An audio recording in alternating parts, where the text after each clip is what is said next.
Hello and welcome to the show. For this week's FailRace versus the community, we were going racing with 12-cylinder cars. Our first race at the Catalonia full circuit. I was tempted to use my incredibly fast Lamborghini Miura, as this is in A-class. Opted though to instead build something different. Sticking with the Lamborghini theme though, I went for a Diablo. Had a relatively nice starting place on the grid. Had made my way up into third place as we came through the first few corners. Was trying to chase down a Countach. The Countach, a little bit faster than me in a straight line, but the Diablo was very, very good under brakes, quite a long way back, and I can get my car stopped, get it to the inside. Now, the Countach does have a very long way to go around the outside. You can sometimes get away with holding that outside line, but the white car did not have the grip to make it stick around there, promote me up into second place, and I'd go chasing off after the Ferrari that was leading at this stage. Further back, there was the usual tussles for position. Another Countach was trying to make his way past a Diablo, but runs a little bit wide, gets his car stuck out on the curb, on the grass, just about gets away with keeping it on the road, with the Ferrari F50 having a sniff around, looking for a way, like a potential way past. We come through this final chicane. Such a narrow chicane to end the lap here at Catalonia. Very difficult to get passes completed at that part of the track. And as we come onto the back straight, the Countach much faster in a straight line than the F50, and in fact the Ferrari would come under fire and be passed by an Aston Martin. Tax Johnson had joined us for this session, and he was driving a 250LM in the first race. We knew we were likely to be in trouble with him racing against us. Incredibly fast driver. I did what I could to fend him off, but it wasn't really a huge amount. My Diablo was pretty decent through the turns, however it was nothing compared to the Ferrari. As I was struggling to get my car turned in, he'd get his to the inside. I'd have nothing that I could do. Thought about trying to go the long way round, but in the end I outbraked myself a little bit into that corner, and yeah, didn't really have anything to fight the classic Ferrari with. This group would remain relatively close throughout. The Aston Martin going around the outside of the Lamborghini. That's not the easiest of places to get a pass done. He's then very close up to the back of a Ferrari that can't quite get his car turned in correctly, although the Aston Martin finds himself in an awful lot of trouble across the curbs, and this was a common theme. A lot of cars had issues with the horrendous curbs around this track. It tipped the Aston Martin massively sideways. Did a good job of gathering it all back up again before getting into a world of trouble, and would then dive back up the inside of the Ferrari 575 to make the position. The Lamborghini Countach would buy into that one as well, getting past. He found himself on those curbs again. Vicious curbs. They were proving to be. I know Catalonia can be a little bit dodgy, but it seemed so with these cars even worse than normal. At the front, Countach was leading the way, although coming under increasing pressure from the Ferrari. Tries to force the Ferrari the long way around. The 250 though it's just got the grip. Will cut back to the inside. Countach has the acceleration, does indeed have the straight line speed as they run down towards the next turn. Countach is on the curb, gets spun a little bit sideways. I'm on the curb in third, get spun a lot more sideways. I got dumped off into the gravel and would lose a couple of positions. The Countach still fighting back though, tries to outdrag the Ferrari up the hill. They accelerate him but can't make a move at the top of that course. Again, we've got a nice long straight for the Countach to try and reel in the Ferrari. Tries around the outside, but it's not going to work when you don't quite have the grip of the car you are racing against. Someone had been brave and gone for an auto union. I mean, well done. Points for bravery. This car, they are not the easiest things to build or drive. Was fighting against a Ferrari F50. The F50 coming from a relatively long way back, but it's the brakes and the grip you get from the modern car, although the auto union very fast in a straight line, so you have to try and run away from it through the corners and hope that you're out of range by the time you get to a straight. And indeed, see, the auto union is already fighting back, has a go at getting up the inside, but has to think better of it. There is always going to be a very quickly closing gap in that. I had a little bit of a recovery job to do from my spin. I wasn't the only one to be a victim of that nasty curb. I dropped down into 5th place, but wanted to try and fight my way back through. The Diablo was a really rather good car, and as the Aston Martin just kind of bounced himself a bit wide across the curb there, I saw an opportunity to shove the nose of the Diablo up the inside. I couldn't quite outdrag the Aston Martin in terms of straight line speed, in terms of acceleration, but I didn't have to. I knew I could outbrake him. It was a big dive up the inside. Now I'll run wide on the exit, but I'm not too bothered about that. I can maintain my speed on the outside of the corner there, and then that will put me on the inside for the next turn. I have the grip to get away with that in the Diablo, whereas the Countach couldn't do it to me earlier. In my Diablo, I do have the grip to make that move stick, and while I was to go chasing off after the Countach, would slightly run out of time for that. At the front, it was Johnson leading the way, and leading the way quite convincingly in his 250 LM. It did help slightly that we were fighting quite a lot over second place, but yeah, far quicker per lap anyway. It's you can't even see us in the background. Yeah, fairly comprehensive win for the Ferrari there. We move on to our second race at the Silverstone GP circuit. A Cadillac would start on pole. A surprising choice. Wasn't expecting to see a Cadillac in the race, but there we go, the CTSV, although it would lose that lead relatively early on, in fact, the first corner, with a Ferrari 288 firing himself up the inside. Not the easiest of passes to make work up the inside of that at turn 1. Excuse the terrible interiors from the replay cameras. Yeah, it doesn't like rendering those interiors. I don't know why. It seems like a weird issue to have, but there we go. The Cadillac was continuing to be coming under fire, while there would be a couple of collisions and spinners further back through that very narrow opening section. Ferrari F50 now trying to make a move on the CTSV. Doesn't have the straight line speed of the Cadillac, but it is far superior under braking, far superior through the corners. The F50s, very fast cars indeed, while the Aston Martin was now busy trying to find a way past that Ferrari, and the Aston Martin would go around the outside. Another brave soul was driving a Mercedes G-Wagon.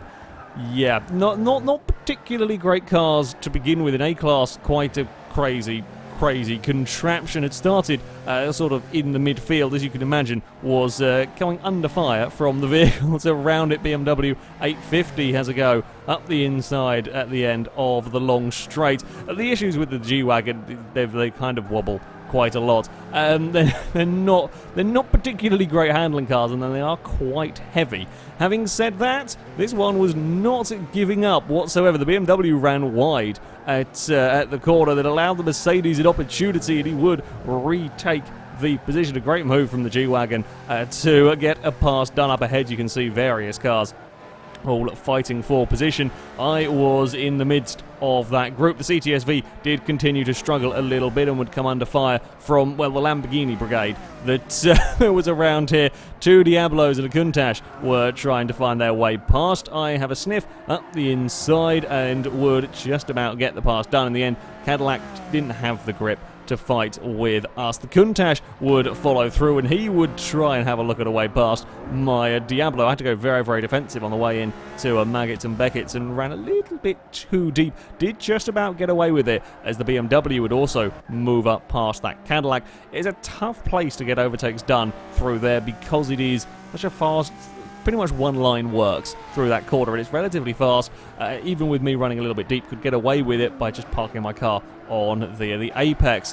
And then the Ferrari F50 was trying to make his way up through the order, would have a dive relatively long way back on the gold BMW. I think the 850 ran a little bit wide, although again, not giving up. Nobody would give up on their positions, as you would expect really in a race. The gold car almost managing to make it stick around the outside through there. There's another 850. You could see the G-Wagon was still getting a little bit mugged for position back behind them. Now the two 850s going side by side. The Mercedes trying to fend off a Ferrari 330 P4 as we run through the first corner. The Ferrari tries to get to the inside. He can't quite do it. The Mercedes is defending on two wheels. It is not very often that you have that happen, but it was holding on. It was holding on to the position at this moment in time, as still he has to try and defend from that Ferrari. In the end, the P4 would get his car to the inside. The Mercedes wanted to cut back across, but did not quite have the room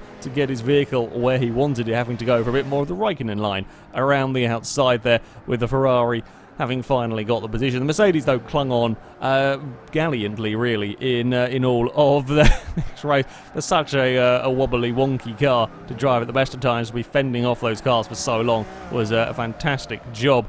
We were busy having a four-way battle over third place, while the two leaders were up ahead, having their own little scrap. It was the battle for Lamborghini supremacy going on, with the BMW throwing in for the mix. The white Diablo was leading the way, a little bit faster than me in a straight line. However, my car better through the corners, but I couldn't quite find a way past. I could never quite get my car in a good enough position to make an overtake stick. And one of the issues that I was finding, I had a very fast Countach behind me. The Countach quickest of the lot of us in a straight line, which meant I often had to be defending my own position when it came to a corner. That made it very difficult for me to try and find a way past the car ahead. Things would go slightly wrong for the BMW, and I love this shot. Just BMW going backwards. Curbs claimed another victim. He ran a wheel across on the outside of the old turn 1 here at Silverstone and just spun the car. And there's nothing you can do.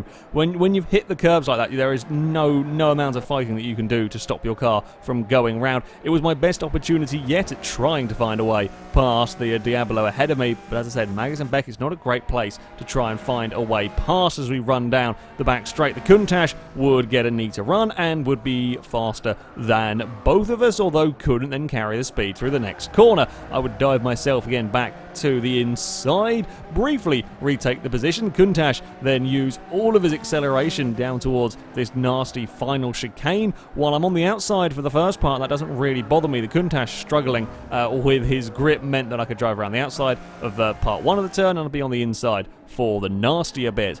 As I said, at the front, there was a pretty big tussle for the lead going on. The Ferrari F50 was putting all sorts of pressure on the Aston Martin, but he couldn't find a way past. You can see our little battle going on in the background there. Yeah, the F50 just simply couldn't get an overtake completed on the Aston Martin. The Aston was a bit quicker in the straights, the Ferrari quicker in the corners, and the Aston was just defending everywhere, defending all the spots on the road that he needed to. There was a gap for the F50 to get up the inside there, but it doesn't matter because he can't keep the car around the outside of the next 2 turns. He just doesn't quite have the excess grip to go all the way around the outside of multiple corners. Again, the Aston Martin continuing to defend the Ferrari. It's probably one of the best chances the Ferrari had to the inside down this long straight. The Aston Martin would outdrag him a little bit, but it wasn't quite enough. Yeah, it was at this point I thought the Ferrari was going to get the pass done, but he can't carry quite enough speed. And again, the Aston Martin is happy to sit on the inside of the longer corners. Yes, that's a really long way to try and go around the outside for the F50, and he can't quite get it done. And then again, it's another acceleration zone for the Aston to pull away. Johnson was driving a Ferrari Testarossa, and having been involved in, I think, some of the earlier shenanigans, had a lot of work to do trying to make his way up through the field. Did quickly catch up, though, to the big Lamborghini tussle, as me and the Diablo were continuing to squabble for position, and me being completely and utterly unable to find a way past. The Countach still stuck in behind the back of my car as we ran onto this long straight. We were quicker than the Ferrari Testarossa, but, well, that was only with a straight line speed. Not when it came to the corners. The Countach, once again, having to try and go around the outside. Me defending would end up out a little bit wide on the exit. The Testarossa would once more get the best run out of the corner. We're trying to go 3 wide into the final chicane. It's never a particularly good idea. The Ferrari spots his opportunity, dives up the inside. The first part of the chicane hasn't quite got the move completed just yet. We're so busy fighting that it makes it quite difficult for him to get passes done, because we're busy going 2 and 3 wide on our own. It is a very, very long way around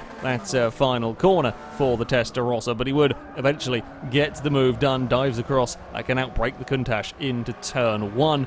At the front, and the battle raged on for the remainder of the race, and while the Ferrari threw everything at the Aston that he could, would be unable to make a pass stick. As we come around these final corners, the Ferrari desperately trying to clamour his way to the inside, would get the nose alongside, but it wouldn't be enough to find a way past. Aston Martin claiming victory from that F50. In the end, the Testarossa would move up into third place.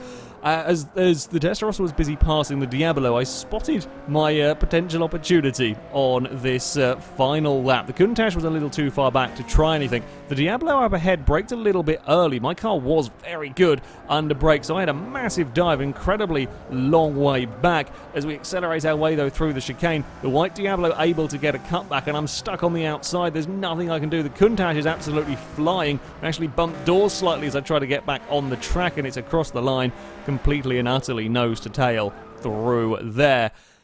Just how close was it? Well, if the game had been measuring by the splitter, the very front of the car, I would have got the position. But it doesn't. My car was running Forza Aero. The white Diablo was not. It measures from when the front wheels cross the line. As you can see, my car's wheels were not, while the white Diablo had just done enough. I think it was 0.004 of a second between the pair. It was a fantastic final few corners there. A great cutback. I did not think that the white Diablo was going to be able to make that one work. However, he would get the position back from me, while the Countach was there ready and waiting in case something happened, which nothing terrible did. Unfortunately, we had actually a lot of connection issues for the third race, and when I went to save the replay, it failed, and a bunch of other people had issues saving it as well.